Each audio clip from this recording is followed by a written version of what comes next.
Assalamualaikum warahmatullahi wabarakatuh. Perkenalkan, nama saya Dera Dipama dengan NIM 1710-2010. Di sini saya akan menjelaskan sedikit apa sih konsep-konsep perencanaan. Di sini yang pertama bisa kita lihat ada definisi perencanaan. Apa sih definisi perencanaan?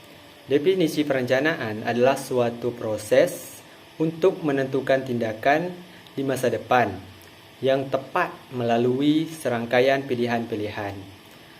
Di definisi perencanaan ini bisa kita lihat ada 4. Yang pertama ada menentukan, yang kedua ada tindakan, yang ketiga ada tepat, yang keempat ada pilihan-pilihan. Yang pertama menentukan. Menentukan ini menemukan atau menggunakan dan meyakinkan. Dan yang kedua ada tindakan. Tindakan ini adalah spesifik dan berkaitan dengan persoalan pelaksanaan. Dan yang ketiga ada tepat. Tepat ini adalah dikaitkan dengan tindakan. Dan yang keempat ada pilihan-pilihan. Pilihan di pilihan-pilihan ini ada 3. Yang pertama bisa kita lihat pemilihan tujuan dan kriteria. Yang kedua ada identifikasi seperangkat alat alternatif yang konsisten dengan preskripsi dengan pemilihan alternatif yang memungkinkan. Dan yang ketiga ada arahan tindakan mengenai tujuan yang telah ditentukan. Selanjutnya di sini ada mengapa sih perlu perencanaan. Mengapa perlu perencanaan ini ada 3. Yang pertama, adanya dorongan alami yang dipelajari dalam masyarakat untuk memenuhi kebutuhan, melandasi kelangsungan hidup di masyarakat.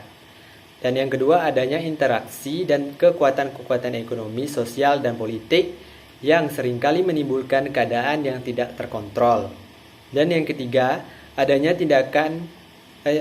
ketidakmerataan personal, distribusi sumber daya atau pendapatan penduduk alam sehingga mengakibatkan terjadinya disparasi atau kesenjangan di pemanfaatan sumber daya. Dan selanjutnya di sini ada elemen perencanaan. Di elemen perencanaan ini ada 4. Sebelumnya apa sih elemen perencanaan ini? Elemen perencanaan ini adalah dalam melakukan perencanaan, di dalam elemen ada elemen-elemen penting yang harus diperhatikan. Dan yang pertama ini memilih alternatif, yang kedua ada alokasi sumber daya, dan yang ketiga ada pencapaian tujuan, dan yang keempat ada berorientasi ke masa depan. Dan selanjutnya di sini bisa kita lihat ada ciri atau karakteristik perencanaan. Di karakteristik perencanaan ini ada 5 ya, kita lihat. Yang pertama ada pernyataan pilihan tindakan, yang kedua pengarahan ke perubahan, yang ketiga ada pengarah ke pencapaian tujuan, yang keempat bertumpu pada rasionalitas, yang terakhir bertumpu pada masa tindakan kolektif. Di sini juga ada fungsi perencanaan. Di fungsi perencanaan ini bisa kita lihat ada 6. Yang pertama ada perencanaan diharapkan menjadi pedoman bagi pelaksanaan kegiatan yang ditunjukkan untuk mencapai tujuan tertentu. Dan yang kedua ada perencanaan membuat proses pencapaian tujuan lebih terarah. Dan yang ketiga ada perencanaan dapat memperkirakan terhadap hal-hal yang akan dilalui. Dan yang keempat ada perencanaan memberi kesempatan untuk memilih berbagai alternatif tentang cara terbaik untuk memilih kombinasi cara yang terbaik. Dan yang kelima ada perencanaan dilakukan berdasarkan skala prioritas atau tujuan, sasaran maupun tindakan. Dan yang terakhir ada dengan perencanaan maka akan ada sesuatu alat ukur untuk melakukan evaluasi.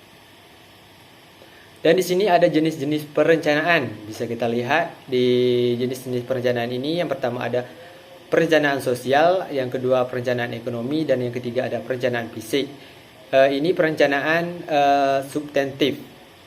Yang pertama apa sih perencanaan sosial?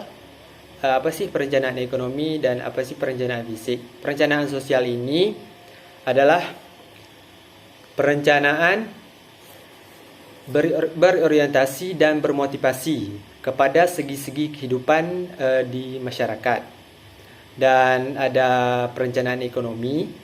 Perencanaan ekonomi ini adalah perencanaan pembangunan yang berorientasi dan bermotivasi ke pembangunan ekonomi.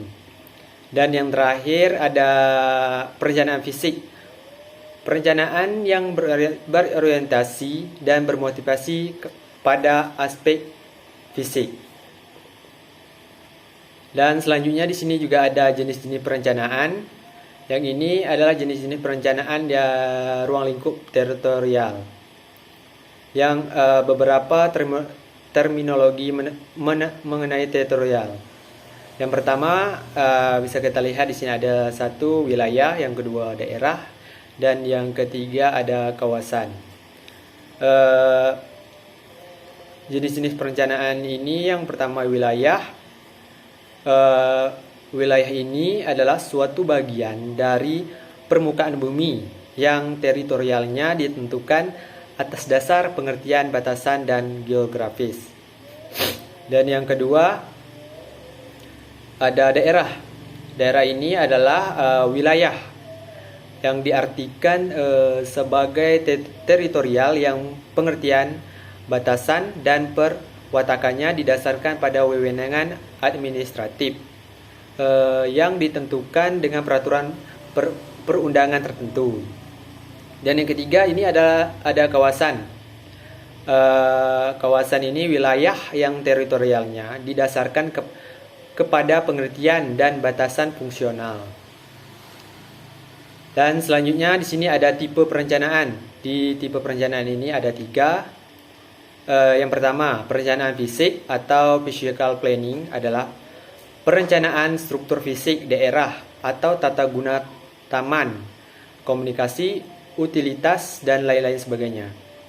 Dan yang kedua ada perencanaan ekonomi atau economy planning adalah perencanaan struktur ekonomi suatu daerah dan tingkat kemakmurannya yang biasanya bertumpu pada mekanisme pasar. Dan yang terakhir ada 3, di sini bisa lihat perencanaan alokatif adalah perencanaan yang berkenan dengan koordinasi penyelenggaraan hal-hal yang bertentangan agar terdapat terjamin bahwa sistem yang bersangkutan bercangkup secara efisien sepanjang waktu sesuai dengan kebijaksanaan yang tempuh. Perencanaan ini biasanya juga regional planning.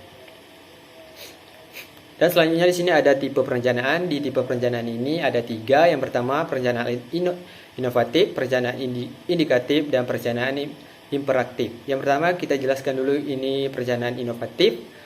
Adalah perencanaan yang berkenan dengan perbaikan atau perkembangan sistem dengan menunjukkan saran yang baru berusaha menimbulkan perubahan-perubahan besar.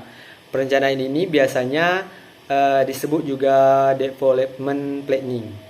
Dan yang kedua ada perencanaan indikatif, adalah perencanaan yang mengemukakan petunjuk-petunjuk atau pedoman-pedoman umum dan sifatnya adalah sumber nasihat. Dan yang terakhir, yang ketiga adalah perencanaan imperatif, adalah perencanaan yang bersifat perintah yang mengandung pengarahan-pengarahan yang bersifat konkret.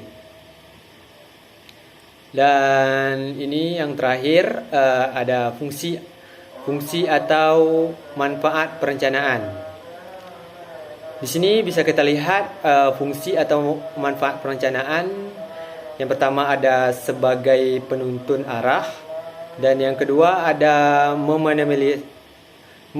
meminimalisir ketidakpastian, dan yang ketiga ada meminimalisasi efisiensi sumber daya, dan yang terakhir di sini ada yang keempat penetapan standar dan pengawasan kualitas. Mungkin itu saja yang bisa dapat saya sampaikan tentang konsep-konsep perencanaan. Saya tutup dengan mengucapkan Assalamualaikum warahmatullahi wabarakatuh. Terima kasih.